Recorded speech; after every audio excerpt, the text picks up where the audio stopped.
Oke, keluarga Gunsa, kali ini kita akan membahas lebih dalam lagi tentang LDM.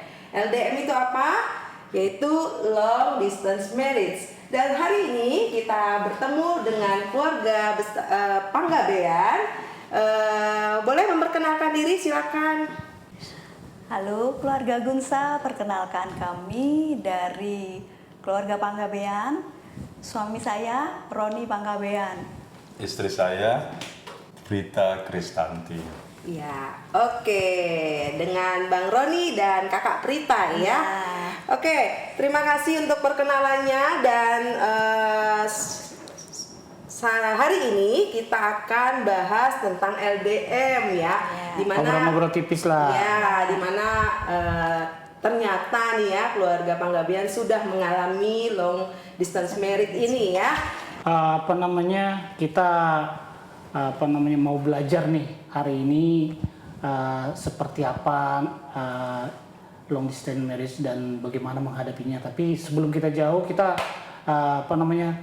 boleh nggak kita nih dan keluarga Gunsa mendengar sedikit cerita gimana sih awal-awal bisa kenal gitu ya. Mungkin dari Bang Roni dulu, dari versi Bang Roni dulu. Ya, terima kasih kami sudah diundang di acara ini. Saya dan istri saya Prita sama-sama dulu kuliah di STAN. Jadi Prita itu adik kelas Sekolah saya. Tinggi Administrasi Negara. Nah, di situ kami dipertemukan gitu, Arta. Jadi perkenalan kami pertama kali itu terjadi di kampus. Waktu itu kami sama-sama melanjutkan ke jenjang diploma 4. Jadi pada tahun 2000 kami kembali tubel istilahnya ya, tugas belajar di kampus STAN di Bintaro. Posisinya waktu itu udah pegawai negeri. Ya, sudah bekerja selama sedikitnya 2 tahun di instansi kami masing-masing. Rupanya latar belakangnya sama. Kenapa kami akhirnya melanjutkan balik lagi ke kampus yang sama? Karena sama-sama sepertinya merasa bahwa jodoh kami itu ada di kampus. Itulah. Itu rencana Tuhan mempertemukan kami di kampus itu. Ternyata sama. Beliau itu balik lagi ke kampus, rupanya ada motivasi itu. Saya pun demikian. Kebetulan sebelumnya kantor penempatan kerja di Surabaya. Jadi kembali lagi ke Bintaro. Dia juga tadinya di kantor pusat di Rawamangun. Ikutan kembali tugas belajar ada di Bintaro. Situlah kami bertemu lagi, ya udah. Dan akhirnya menikah di 2002, berarti 2 tahun setelah tubel itu ya. Iya. Saat-saat akan lulus itu sebenarnya kami nekat menikah gitu kan. Uniknya sebenarnya perkenalan kami lebih erat lagi terjadi karena ada acara retreat. Nah, retreat yang diadakan di Cirebon. Nah, acara retreat itulah yang akhirnya membuat kami lebih dekat dan saling jatuh cinta gitu. Jadi ini cinlok juga ya. Iya. Agak mirip-mirip juga sama kita, cuman beda versinya ada beda versi, tapi ketemunya di kampus juga gitu ya. Oke. Ternyata nih ya udah jatuh cinta, nyari ternyata dapat di satu lokasi. Pas merit rupanya dipencarkan lagi gitu ya. Jadi disuruh satu kemana, satunya standby gitu ya. Jadilah ceritanya LDM ini gitu ya. Nah, kira-kira nih kakak abang, ini kan keluarga Gunsa juga pengen tahu dong, gimana sih ceritanya sampai LDM dan sepanjang LDM itu bagaimana rasanya gitu. Sekali lagi, long distance marriage artinya pernikahan yang dijalani secara jarak jauh. Tapi ini tidak sepanjang pernikahan ya. Tidak sepanjang, ada periode-periode yang mungkin boleh cerita sedikit. Ya, kembali yang saya sampaikan tadi, sebenarnya ini konsekuensi dari status kami sebagai ASN, pegawai negeri sipil yang ditempatkan di kementerian, di pusat. Jadi waktu kami dilantik jadi pegawai negeri itu kami mengucapkan janji dan sumpah, janji lah istilahnya itu, bahwa kami bersedia ditempatkan di mana saja. Nah, setelah kami menikah, Saya pernah ditempatkan di Tanjung Balai Karimun. Itu tahun 2007. Jadi di situ cuman Anak satu baru satu. anak baru satu. Oke. Nah, selama 1 tahun 4 bulan kira-kira. Tapi selama selama 1 tahun itu ada waktunya bisa kembali ke Jakarta keluarga ya. Kebetulan ditempatkan di tempat yang memang saya memungkinkan untuk sering pulang karena ditempatkan di Tugas unit di audit Jakarta. yang surat tugasnya sering mengaudit di kantor pusat dari suatu instansi institusi gitu di Jakarta gitu. Jadi sebenarnya nggak terlalu terasa berat sebenarnya karena saya sering pulang juga gitu pakai surat tugas itu gitu. Berarti itulah awal mulanya ya Itu LDM pertama. itu terjadi ya. Itu LDM Kakak pertama. stay di Jakarta, abang keluar kota Tanjung Balai gitu. Karimun, Kepulauan Riau. Ya, dan itu terjadi setahun 4 bulan Iya. gitu ya. Oke, lalu Yang kedua, pada tahun 2011 Iya. saya ditempatkan di Makassar, Sulawesi Selatan. Itu selama hampir 2 tahun. 2 tahun. Itu juga saya ditempatkan di unit yang mirip-mirip seperti yang Tanjung Balai Karimun tadi. Jadi saya masih bisa pulang dalam rangka penugasan. Gitu. Nah, kalaupun nggak pulang dalam rangka penugasan, saya masih bisa ya paling nggak sekali 2 minggu pulang gitu. Memungkinkan. Gitu. Itu yang kedua. Oke. Nah, yang ketiga ini yang agak kebalikannya, saya yang di Jakarta, istri yang di Bangka, Di luar Bangka pulau. Pinang, Ya, gitu. boleh dong Kak dicerita nih bagaimana nih yang ketiga menurut abang sih ini yang berat katanya. Bagaimana tuh ceritanya Kak? Ya, karena ada penugasan ya yang nggak mungkin saya nolak bahwa saya harus dinas di luar kota, dalam hal ini di Pulau Bangka, Sumatera Selatan ya. Itu dari Januari 2019 ya. Kemudian semua kita tahu ya, di Maret 2020 nah mulailah pandemi yaitu COVID-19 terjadi. Jadi ibaratnya berjauhan dengan keluarga saja sudah berat. Iya, betul. Ditambah lagi pandemi yang Ada lockdown. nggak cuman Jawa dan Indonesia saja, tapi terjadi di seluruh dunia yang mengakibatkan ada saat-saat kita lockdown nggak bisa kemana-mana karena tidak ada penerbangan. Nah, sedangkan kita jauh dari keluarga. Nah, itu yang beratnya jadi berlipat. Gitu. Kira-kira berapa lama ya Kak? Berarti penugasan di Bangkanya? Ya, terpaksa harus berjalan dengan keluarga itu 3,5 tahun. Wow. Oke. Dalam pergumulan ini mungkin karena saya kebetulan dari bapak nih, saya pengen dengar dari Bang Roni. Ini kan kalau kita bayangkan, kalau nggak salah ada 4 anak ya Pak ya? Iya. Ada 4 anak Bang. Yang pertama perempuan dan yang kedua itu kembar ya. Di kembar laki-laki perempuan. Nah, nggak kebayang nih. Mungkin di masa-masa ini sih ada ART, tapi boleh nih Abang cerita nih bagaimana Abang menangani setiap hari sehari-harinya anak-anak ini, mengurus mulai dari bangun tidur sampai nanti tidur lagi, ya seperti apa serunya rumah itu gitu ya. Mungkin ada yang teriak-teriak, ada yang di sana nangis, ada yang minta dimandiin, yang satu minta ditemenin main gitu ya, ada yang PR segala macam. Meriah. Apalagi tambah waktu itu ini ya PJJ ya, pembelajaran jarak jauh juga. Nah itu seperti apa itu waktu itu rasanya itu? Iya. Pada saat itu ya benar dikatakan Bang Gom-Gom ini ya mewakili kaum bapak gitu ya. Kaum bapak yang ditinggal istrinya bekerja atau tugas di kota lain, di pulau lain bersama 4 orang anak. Memang tahun pertama itu kami masih ada ART yang bantu. Demikian juga masih ada ibu mertua saya yang membantu dan kakak sepupu lah, kakaknya istri membantu. Jadi anak-anak ini kadang-kadang supaya tidak jenuh atau bosan di rumah, kadang saya antar ke sana berapa minggu, terus nanti Ke rumah. saya balik lagi, jemput lagi balik ke rumah gitu.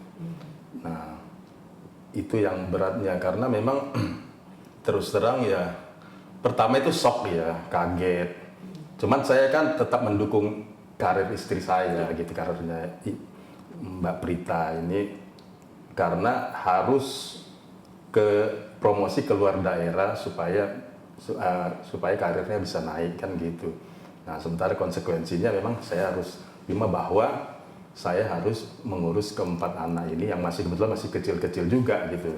Paling besar aja SMP sendirian lah gitu, dengan dibantu ART dan keluarga juga gitu.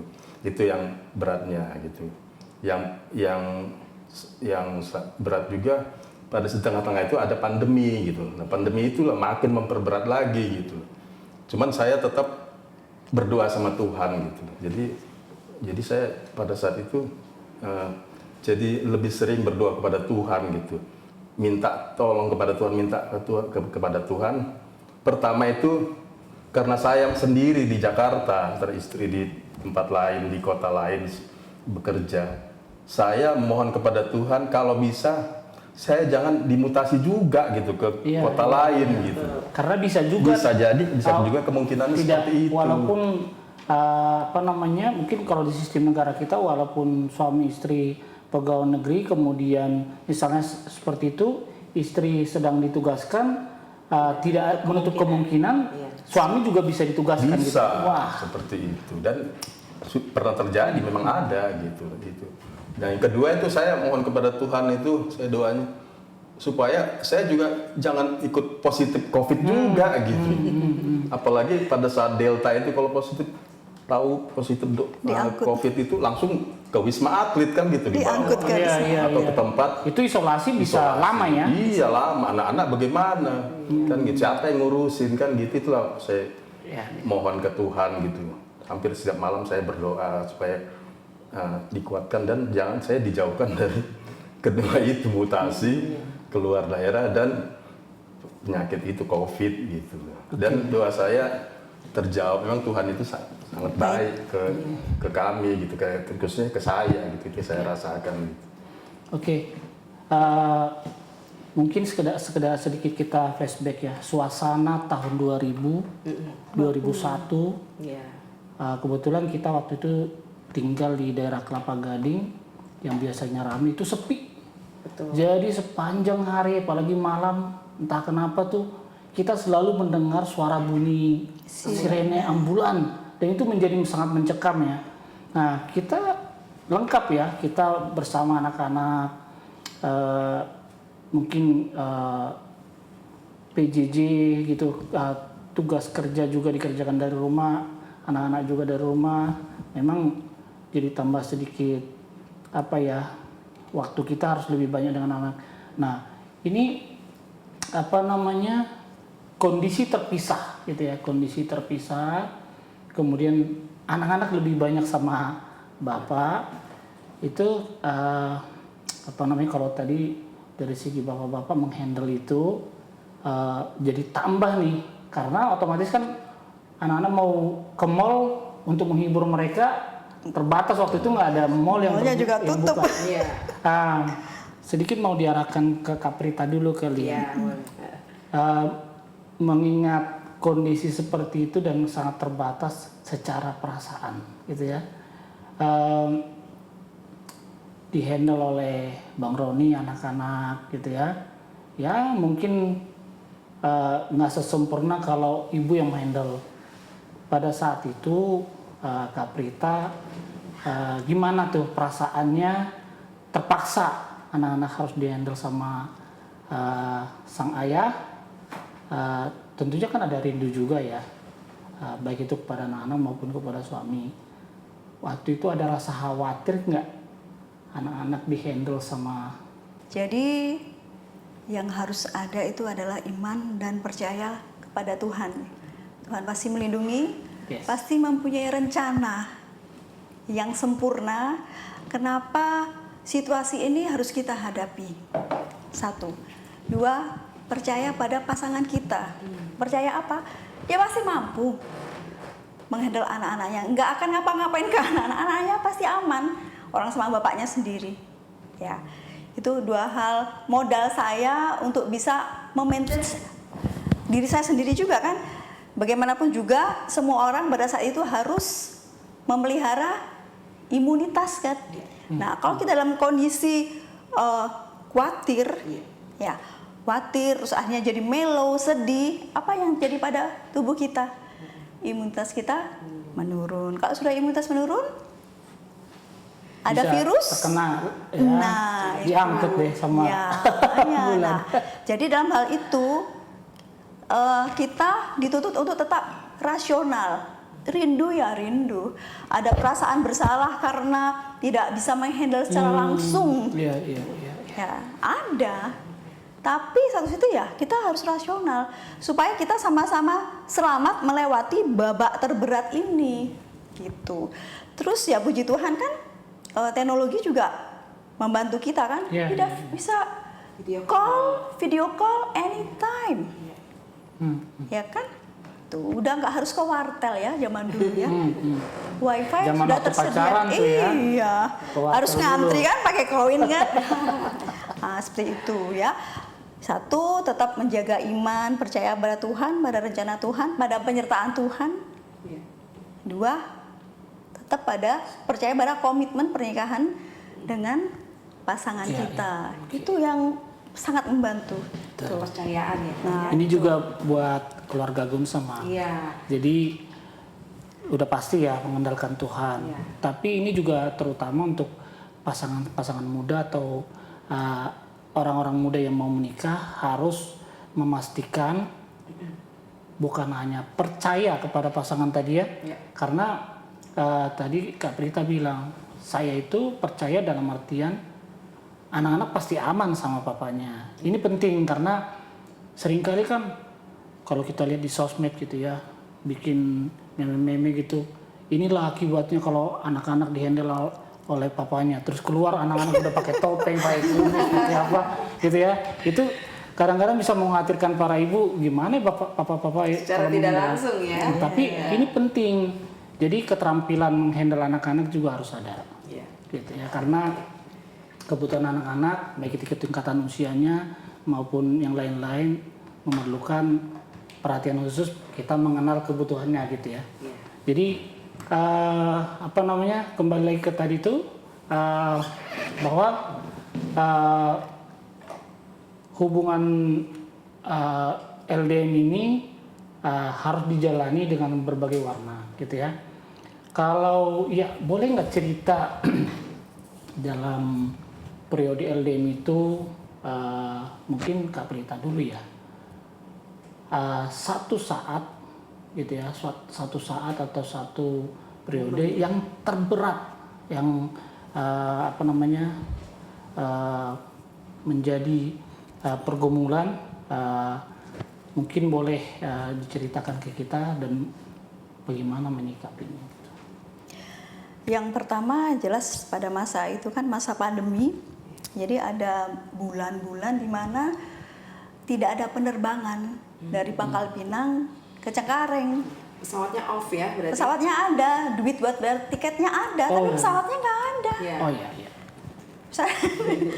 Itu dan itu terjadi beberapa bulan, jadi ya itu termasuk yang berat ya. Kita benar-benar diasingkan dengan dunia di luar pulau, benar-benar hanya taunya Bangka pun itu pun kami sempat nggak boleh kemana-mana ya, karena ada radius sejauh mana kita bisa bergerak, selebihnya Dan itu harus laporan ya biasanya. ya ada Posisi aplikasinya. kita ya. Kita gitu. dipantau ya. Iya. Tuh Dinas Kesehatan Pulau Bangka punya aplikasi sendiri waktu itu, cuman saya lupa aplikasinya apa waktu itu gitu. Jadi kita waktu datang dari Jakarta kan kita dikasih gelang ya untuk bisa dipantau posisi kita ada di mana gitu. Seperti itu. Nah, keadaan terberat kedua adalah pada saat masa-masa lockdown itu sudah berakhir, jadi sudah agak-agak kendor gitu. Saya mengajak 2 anak saya, anak yang pertama dan yang kedua, Flo dan Pierre, untuk refreshing, jalan-jalan karena udah mulai nggak berat lagi kan, nggak ketat lagi kan penjagaannya, ya asal sudah di vaksin, nah itu udah bisa bergian kan. Nah, udah terus sudah ke Bangka, rencana cuma seminggu. Liburan lah ya. Liburan ya. Nah, hari terakhir mau pulang ke Jakarta, kita kan harus tes antigen. Iya. Hasilnya kami bertiga reaktif. Reaktif. Seketika itu juga ada telepon dari puskesmas memberitahukan bahwa ya kami nggak bisa berangkat ke Jakarta, harus tetap di Bangka dan besok diharuskan untuk tes PCR. Itu. Nah, memang hasil dari tes antigen yang reaktif itu ya ada kemungkinan memang salah ya, tapi 99% benar. Nah, akhirnya ya udah besok paginya kami tes PCR. Hasilnya 3 hari ya, hasilnya 3 hari dan dalam 3 hari itu kami tidak boleh kemana-mana. Jadi tetap di kos-kosan dengan 2 anak itu, dan kami harus dalam kondisi yang mencekam ya, karena di televisi, di medsos, di mana-mana kan selalu digaungkan kita kayak diposisikan untuk takut ya. Ketakutan bahwa virus itu nanti begini-gini, fase-fasenya adalah di hari pertama akan mengalami ini dengan demam, dengan ciri-ciri yang sudah ditentukan lah ya. Ya, sekian derajat Celcius. Habis itu terus sampai anosmia, nggak bisa merasakan daya cium kita hilang gitu kan. Nah, terus habis itu ada yang keadaannya semakin berat sampai akhirnya lewat. Nah itu yang menghantui kami gitu.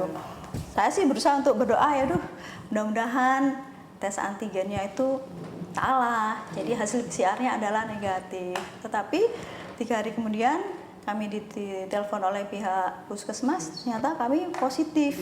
Nah di situ yang saya ngerasa, waduh benar-benar terpukul gitu kan, aduh gimana ini dengan 2 anak gitu, apakah kami juga akan diangkut ke waktu itu di gedung apa gitu yang disediakan untuk isolasi ya. Nah terus ternyata puji Tuhan pihak puskesmas mendatangi tempat kos-kosan untuk observasi lingkungan, apakah lingkungan kami berjarak atau berdekatan atau bergabung banyak orang. Nah, akhirnya dinyatakan bahwa kami memenuhi syarat untuk tidak usah diangkut diisolasi di gedung tersebut begitu. Jadi ya puji Tuhan, ini satu perlindungan Tuhan ya, satu bentuk perlindungan Tuhan. Jadi ya kami bisa melakukan sampai menjaga diri, menjaga kesehatan, meningkatkan imunitas sampai akhirnya kembali tesnya negatif hanya di tempat kos-kosan, nggak sampai harus kemana-mana. Dan puji Tuhan pada akhirnya kami memang tes hasilnya negatif. Nah, puji Tuhan. Nah, ini satu berkat Tuhan yang sungguh-sungguh saya syukuri ya. Kami sekeluarga bisa melewati masa-masa itu dalam keadaan sekarang utuh. Dan banyak keluarga, bukannya kami bersyukur untuk keluarga lain yang tidak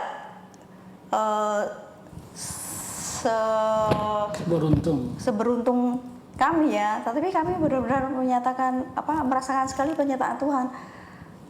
Dampak tersebut tidak terlalu kami rasakan begitu. Dan kami yakin itulah perlindungan Tuhan. Di mana kami berdua sama-sama masih bisa mendampingi anak-anak. Mudah-mudahan sampai ke masa depan mereka bisa pentas dewasa nanti. Situ. Oke. Berarti lumayan berat ini ya kakak abang untuk melewati masa-masa kita udah bilang kayaknya mencekam banget ya. Udah di LDM ditambah pandemi. Waduh. Dan mau pergi kemana-mana pun semuanya serba terbatas. Ya. Kakak abang gimana ya? Kita sih lagi ngebayangin tuh ya, kita ada di posisi kakak sama abang gitu ya. Dalam perjalanannya itu sebagai pasangan suami istri, bagaimana sih cara untuk menjaga relasi yang dimana pasti akan banyak sekali tantangan yang tadi disebutkan ya, relasi baik itu relasi antara pasangan juga relasi dengan anak-anak, gimana sih? Sebenarnya tadi kan yang terberat pada saat di Bangka gitu ya. Soalnya dari sisi saya mau saya ceritakan ini terberat waktu saya di Jakarta gitu. Iya. Pada saat di Jakarta itu kan peran saya kan bapak sekaligus ibu gitu bagi 4 anak itu gitu ya. Iya. Pada saat itu terjadi pandemi juga gitu. Nah pada saat pandemi itu, di tengah-tengah pandemi itu, asisten rumah tangga kami pulang tapi nggak kembali. Itu makin perberat saya di situ kan, nggak kembali. Jadi saya berusaha di samping memenuhi kebutuhan anak-anak itu dari segi sandang dan pangan gitulah, maksudnya sarapannya bagaimana ininya. Jadi yang biasanya masak itu karena saya udah beli di luar gitu akhirnya. Nah itu terus yang kedua itu saya berusaha mendekatkan emosi ke anak-anak gitu. Jadi anak-anak ini sebenarnya kan masih membutuhkan figur ibu gitu kan pada saat itu, meskipun mama gitu. Jadi pada yang agak menyesakkan itu kalau bilang adik mau bareng mama gitu. Lo nggak bisa kan lagi lockdown, nggak bisa gitu kan.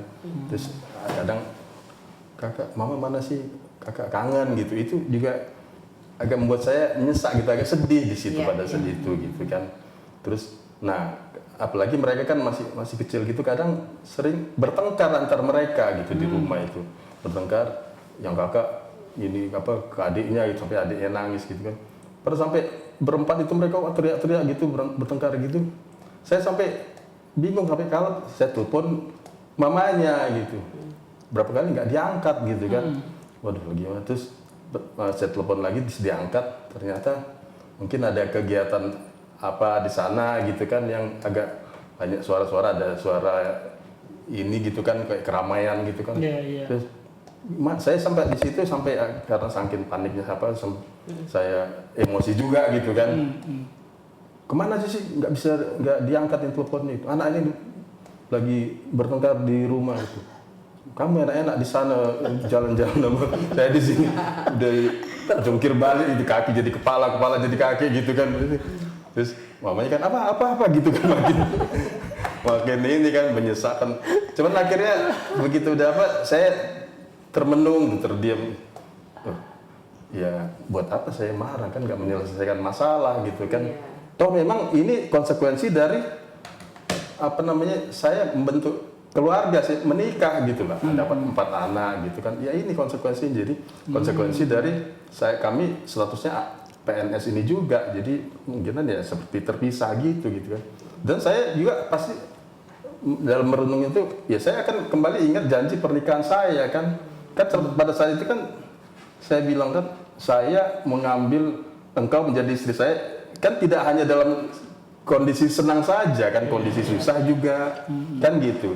Dan saya akan memiliki dan menjaga dalam kondisi senang, susah, kondisi kekurangan, kondisi sakit, senang kan gitu. Jadi baik senang dan susah itu harus saya jalani, itu harus saya jalani. Dan memang ya itu ya janji saya dulu gitu, nggak mungkin saya ini mengingkari janji yang sudah saya buat waktu awal pernikahan kan gitu. Itu jadi saya harus kembali mengingat janji pernikahan saya itu kan. Dari situ saya udah mulai nggak emosi lagi gitu. Anak-anak juga kan mungkin saking capek bertengkar pada tidur ada yang di pojokan, ada yang di sana kan gitu. Di situ saya merenung gitu malam-malam kan. Ya saya nggak mungkin bisa nggak bisa emosi karena memang ya inilah janji pernikahan yang sudah saya janjikan gitu, saya ikrarkan bahwa ya saya harus tetap komitmen jaga keluarga saya ini dalam kondisi susah senang kan gitu, tetap mencintai pasangan saya gitu kan. Walaupun kalau terberat juga dalam arti begini, kalau kelamaan dalam jarak yang berjauhan juga kan lama-lama ya kita manusiawi kan, normal perasaan cinta itu ada penurunan kan gitu. Ya kan, ya bohong kalau orang nggak bilang udah berjauhan gitu sekian tahun. Ini kan pasti ada penurunannya. Di situ saya kembali ingat ikrar saya dulu janji waktu pernikahan gitu. Jadi saya tetap akan mempertahankan cinta saya kepada istri saya kan gitu. Jadi itulah di samping ya cinta kepada anak-anak saya kan itu kan buah pernikahan saya kan gitu. Seperti itu kalau dari saya gitu. Jadi walaupun berat ya tetap saya nikmati gitu loh. Sampai itu berjalan 3,5 tahun akhirnya ditugaskan kembali Jakarta bersatu kembali gitu ya, puji Tuhan bersatu kembali. Jadi istilahnya kalau di film itu happy ending kan itu kan happy ending kira-kira begitu Bang dan Kakak.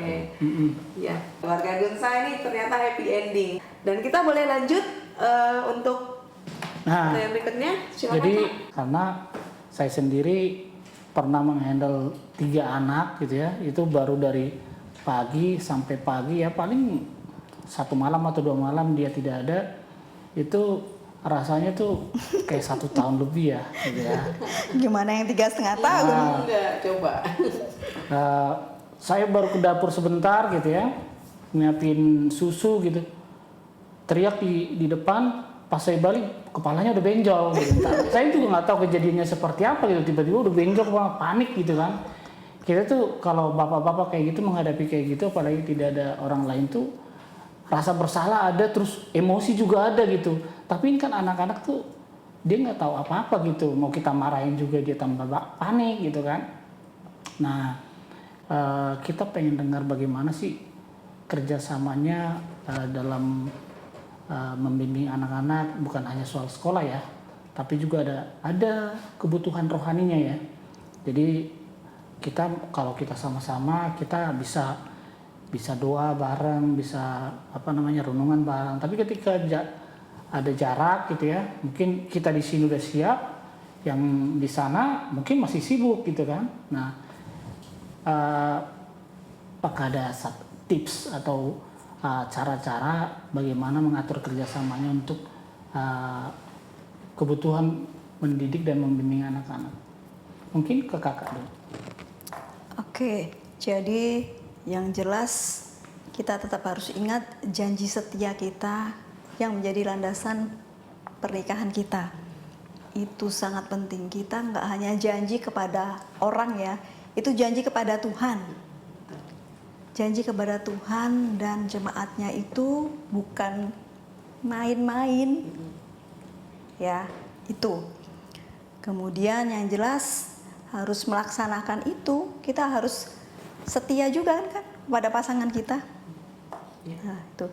Terus kehadiran anak-anak itu menjadi perekat pernikahan kami. 4 anak itu sangat-sangat mengikat kami, sehingga menjadikan kami adalah pasangan yang solid dalam menjaga anak-anak didik, anak-anak membesarkan anak-anak dalam lingkungan Kristiani. Jadi kebetulan anak kami pun bersekolah di sekolah Yayasan Kristen di Penabur, kan?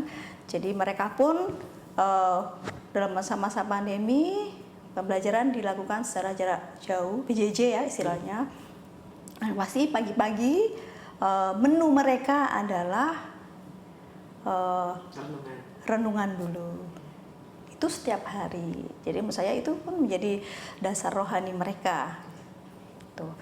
Nah, kalau kami sebagai peran orang tua yang jelas pasti menyediakan fasilitasnya, entah itu device-nya, jaringannya. Gitu. Nah, tapi di malam hari kami tetap melakukan komunikasi. Mereka untuk berdoa, yuk kita berdoa.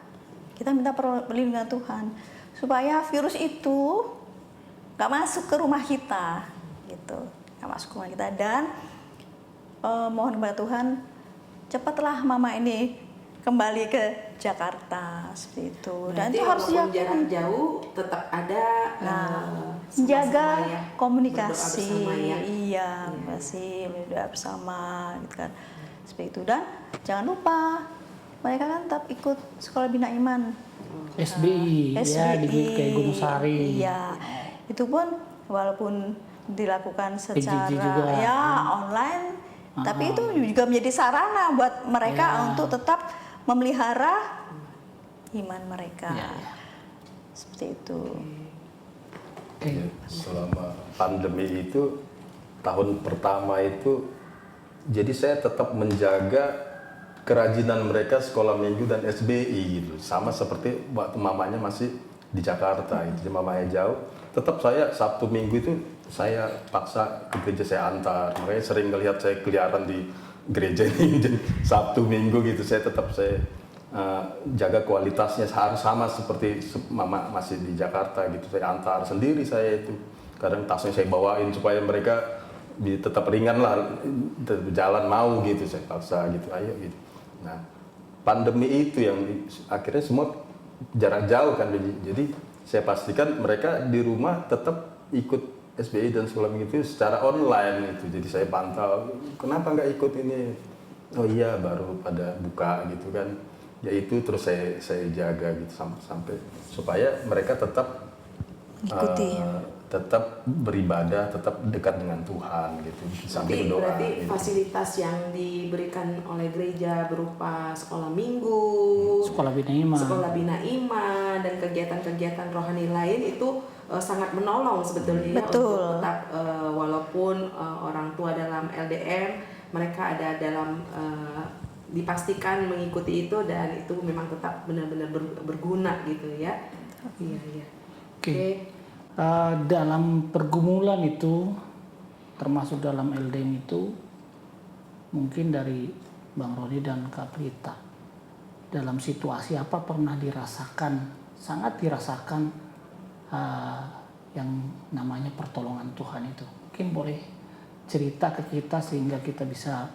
Iya, selama proses LDM ini, selama kurun waktu 3,5 tahun itu, ya doa saya kepada Tuhan supaya istri saya kembali bertugas di Jakarta, gitu, supaya bisa kembali menyatu gitu. Itu pasti setiap hari saya bawa dalam doa saya gitu, supaya kembali segera ke Jakarta bertugas gitu. Dan ya itu sudah terjawab oleh Tuhan memang kan. Jadi yang kedua, ya saya berterima kasih juga kepada Tuhan. Jadi itulah prosesnya gitu. Jadi Tuhan itu menguatkan saya. Jadi prosesnya supaya ya saya tuh kuat menjalani itu semua gitu, menjalani ini semua kekuatan, dan saya tetap mengandalkan Tuhan gitu. Kan saat saya panik pun saya tidak sampai lupa gitu, sampai lupa Tuhan. Bahkan saya tidak marah ke Tuhan, enggak. Saya berusaha tidak marah ke Tuhan. Saya merasa bersyukur Tuhan itu sangat menyayangi saya gitu. Yang kepanikan yang selain yang pertama yang anak bertengkar itu, ada satu lagi itu saya ingat itu. Anak saya yang paling kecil itu digigit kucing itu. Itu saya panik sampai lihat darahnya, saya bawa ke rumah sakit gitu, sampai akhirnya dijahit gitu kan. Di situ saya disitulah terus terang, saya laki-laki tapi situ saya nangis gitu loh. Saya merasa apa ya, kayak kurang perhatian, kayak kok bisa gitu anak saya gitu kan. Bisa apa saya aduh gitu kan. Ya itulah, saya langsung saya bawa ke dokter, ke rumah sakit gitu, langsung UGD gitu kan. Di situ saya aduh, sampai kapan saya seperti ini gitu, berat banget gitu. Di situ saya berat sekali rasanya ini gitu. Iya, tapi tadi itu dirasakan ada kekuatan yang Tuhan berikan sehingga bisa menjalani itu ya. Iya, itu akhirnya saya sadar, oh iya. Ya memang itulah, Tuhan itu baik, bisa menguatkan saya menjalani itu semua gitu. Itu pertolongan Tuhan. Pertolongan Tuhan gitu, berat gitu kan. Begitu besar lah sampai hal yang terberat. Kalau saya bayangkan sekarang mungkin saya flashback, aduh berat sekali, jangan lagi lah ada seperti itu gitu. Ya normal menurut saya. Ternyata berat banget. Makanya kan kalau ada iklan ini LDM itu berat, cukup kami saja yang merasakan kan gitu. Jadi memang berat gitu. Kalau Kak Prita ada nggak sampai berpikir, waduh ini pertolongan Tuhan banget gitu ya? Ya itu, masa-masa saya sendiri yang harus positif kena COVID itu. Sampai akhirnya saya bersyukur ya kenanya di Bangka ya. Kalau kenanya di Jakarta pas saya lagi mudik pulang ke Jakarta terus kenanya di Jakarta bagaimana? Pasti akan diangkut kan, diangkut kemana gitu ya gitu. Terus udah gitu ya, sudah itu juga kalau nggak salah kan juga keterbatasan jumlah obat-obatan gitu kan. Pada waktu itu fasilitas Ada pada saatnya yang umumnya. lagi tinggi pasien ya kan, obat harus rumah sakit penuh. Nah pada saat itu saya positif dengan 2 anak ada di Bangka. Di Bangka pun pada saat itu juga belum masa titik kulminasi yang tertinggi. Waktu itu masih melanda ya, masih belum banyak pasien ya. Jadi waktu itu jumlah obat-obatan, vitamin itu masih banyak.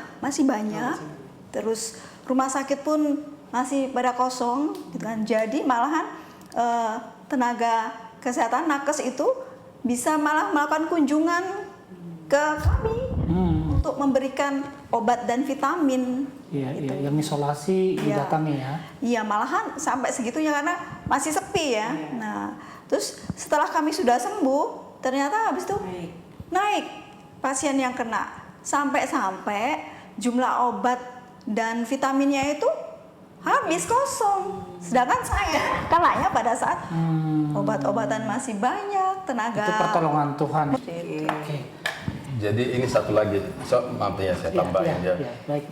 Pada saat LDM ketiga ini yang paling berat ini yang 3,5 tahun ini kami jalani, ya menurut saya untung setelah kami mengikuti WEP waktu itu, saya itu banyak membantu gitu. Berarti fasilitas Gunsa lagi nih. Iya. Weekend pas itu IPP itu weekend pas. Kan jalani kan di situ kan apa Cara namanya, berkomunikasi. cara berkomunikasi, Ya. terus jadi Memanage lebih perasaan, mengenal ya. pasangan, Rekomitmen. mengenal istilah rekomitmen kembali gitu. Jadi itu benar-benar saya praktekkan, saya alami Itu pada sangat saat menolong, meeting ya. apa namanya LDM itulah, Ya, ya. istri jauh itu kan. Jadi saya itu akhirnya tidak jadi cengeng gitu, tidak putus asa, tidak Baper marah, gitu ya. tidak baper, tidak kecewa sama Tuhan, enggak. Iya, Jadi saya sudah dididik selama WIP itu, ya ini prakteknya menurut Iya, saya iya. gitu. Puji Tuhan ada Puji WIP Tuhan, ya. iya. Jadi itu bisa menjadi modal buat kami untuk melalui melengkapi lagi tuh ya. masa-masa berat ini gitu. Oke, berarti dari GKI Gunsa buat anak-anak ada sekolah minggu ditambah sekolah bina iman. Untuk orangnya, untuk orang tua. tuanya ada parenting, bahkan ada bikin pasutri. Oke. Ya. Sebelumnya terima kasih untuk Kak Rita, Bang Sama-sama. Tony untuk sharingnya. Waduh, ini kita juga jadi belajar ya. Dan keluarga Gunsa pasti ada keluarga-keluarga yang akan mengalami LDM dan yang sudah mengalami LDM. Di sini kita sama-sama belajar ya bahwa ketika kita akan dan mau dan sedang melaksanakan LDM itu, mari kita sama-sama untuk mengingat janji pernikahan ya, baik kita sebagai istri maupun kita sebagai suami gitu ya, untuk tidak hanya mengambil dalam suka tapi dalam duka, bahwa dalam keadaan senang maupun susah gitu ya. Pada saat kita LDM itu kan pasti akan ada susahnya ya, kan ada tantangan-tantangannya. Nah, kita kembali mengingat janji pernikahan kita, lalu kita tetap mempercayakan ya semuanya dalam pertolongan dan pimpinan Tuhan. Kita berpikir positif bahwa ya semuanya kita percayakan juga kepada pasangan kita gitu ya.